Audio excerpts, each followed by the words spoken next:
so long, Will, so many of the people, Bill Kristol, Matt Boot, essentially anybody who's been elected to office, maybe other than like Ron Paul and Barbara Lee, have essentially been wrong the whole time about Afghanistan. And so when now you have hods like, let's see. We'll start with this one from Mitch McConnell, who says that, who said last week that we need to step up airstrikes to slow the Taliban advancement, and then Eli Late saying, "I predict we will be reading future memoirs by Biden experts explain how they pleaded with him not to do this in Afghanistan. Too late. Time to go public was more than 4 months ago." People will that really seem to think that there was an option here for Joe Biden where the status quo was something that could have been upheld. You know, they look at what happened over the past 18 months, 2 years, where there hasn't been an American soldier who died in Afghanistan since I think February of 2020. And to them, that either reads as we could keep our presence in Afghanistan with either no Americans dying or with minimal Americans dying. And so there's tons of people out there talking about the low cost of the Afghan war. Now, it's not their loss that, life that's the low cost, but what do you think about, this idea that we could have just kept fighting this war at a low cost?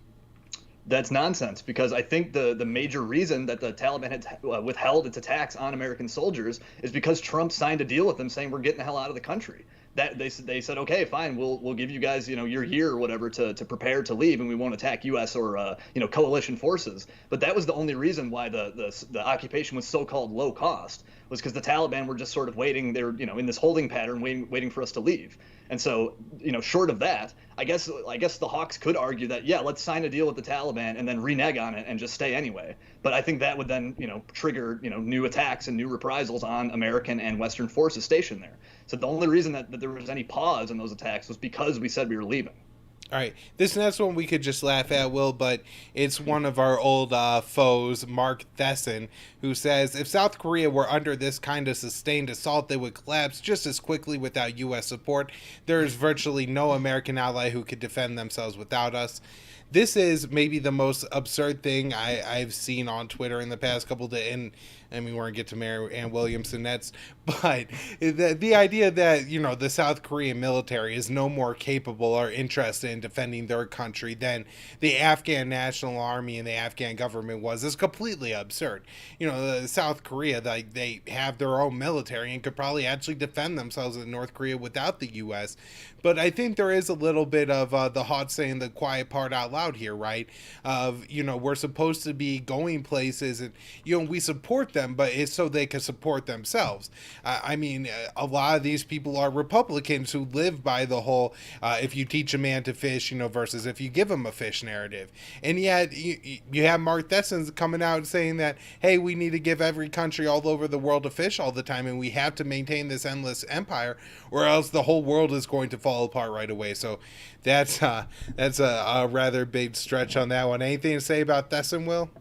Yeah, I mean, that is just like ideologically, that is just like a radically imperialist stance to have. That there's no power on planet Earth that could even possibly contend against potential enemies without American help. That I don't know, at what time in history has that ever been something that people believe, that this single power is integral to every other country's continued existence. It's insane. That kind of ideological backing is a recipe for global military empire, and it makes sense because Mark Thesson is exactly that. He's just that kind of hawk. All right, so next up we have an unlikely duo, Bill Kristol and Mary Ann Williamson, who, at least in the recent Democratic primaries, I always thought she came off a little bit tipsy on stage, but most people thought she came off as one of the least hawkish members. Kristol goes with the old "we could have kept troops in for a low cost," and Williamson says there's a rare instance where I support U.S. military presence, but in this case, given the Taliban's treatment of women, I agree. And so, Will, this is the old narrative that we have to stay in Afghanistan for feminism and to save the women. And she put out quite a few tweets in the past couple days about this and defending this, even though she's gotten ratioed and hammered a few times. Now, Will, I had in the past couple months Scott Spalding and Danny Sherzen on the show to talk about Afghanistan. They're both Afghan war vets. Scott was a Marine who gave out the payments, condolence payments, and of course Danny's the West Point professor. He was an Army major. He commanded forces in Afghanistan, right? Like he knows this. These guys know this country, and they not laughed, but they completely dismissed the idea that we were there for humanitarian rights reasons. Both of them brought up the was it Botsy boy or whatever they do, where they dress the boys up like young girls. They have them parade in front of some tribal elder leaders, and then they rape them. This has been a constant problem for the U.S. They brought up the U.S. alliances and support for warlords like Dostum, who is known for sodomizing people with a rifle.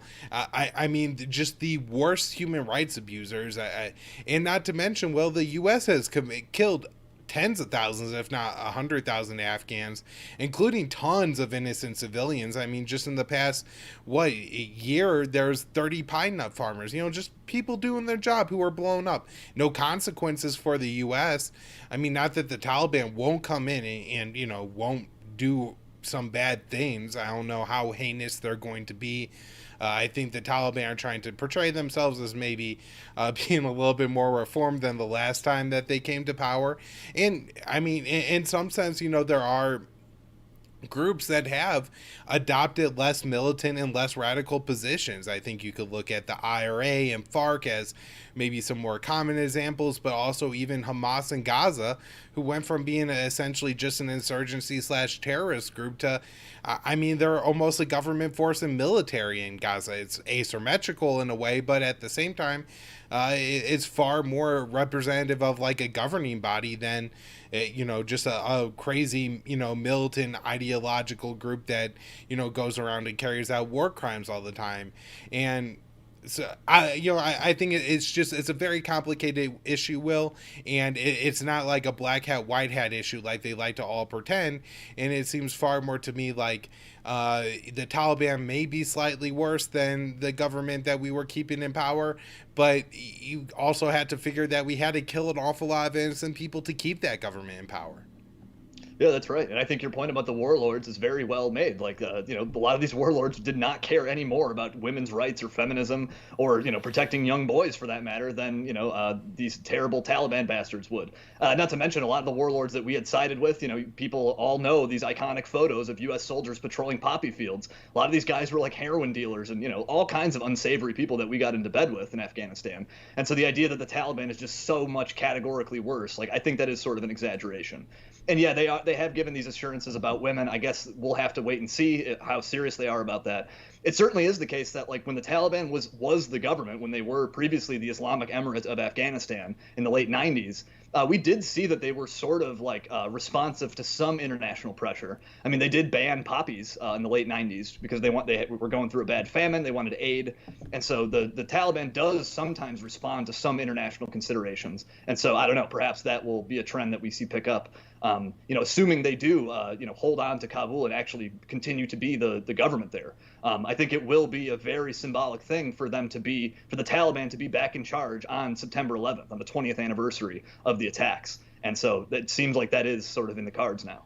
I think that's one of the most powerful points, Will, is that in the lead up to 9/11, like in 2000, 2001, I think even in 1999, poppy production in Afghanistan decreased greatly, and I think in 2000 was almost nothing. Now, I'm not like a kind of guy that really thinks that the government could win the war on drugs, but if you're the kind of people that enforce rules like the Taliban, maybe you can make it so that, you're doing all kinds of other destruction to your society. Don't get me wrong. I'm not saying it's like a utilitarian good, but if your goal is to not, have red flowers in your country, you cannot have red flowers in your country. And if, and Taliban, seeking international recognition, stomped out poppy production. And Danny Shershin came on the show and he made the point that, look, in the lead up to 9/11, before that, when they're seeking international recognition, they weren't saying that they had to stop executing women in public. Nobody cared about Afghan women. The only time anybody cares about Afghan women, other than people in the anti-war movement who want the U.S. to stop blowing them up, is when the war is about to end and they have no other excuses. They only care about women as a last resort, and it shows that nobody, even like in the mainstream media, even mentions all these women in Kabul who trained with the U.S. and Western NGOs and who are, maybe have made themselves as targets, becoming a little bit of like female icons in Afghanistan. They don't seem like they got any priority on getting out of the country, or anybody's all that much concerned about them. And it's one of those things where if you're really concerned about protecting them, then the thing to do at this point is just to leave. And also the fact that if you wanted to protect women's rights from the Taliban, you're going to kill some women, just like the Taliban would, innocent women, with your bombs and stuff like that.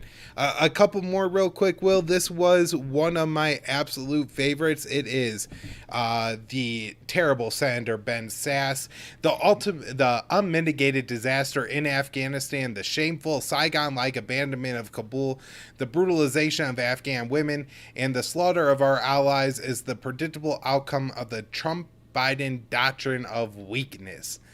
Will, what do you think about the doctrine of weakness?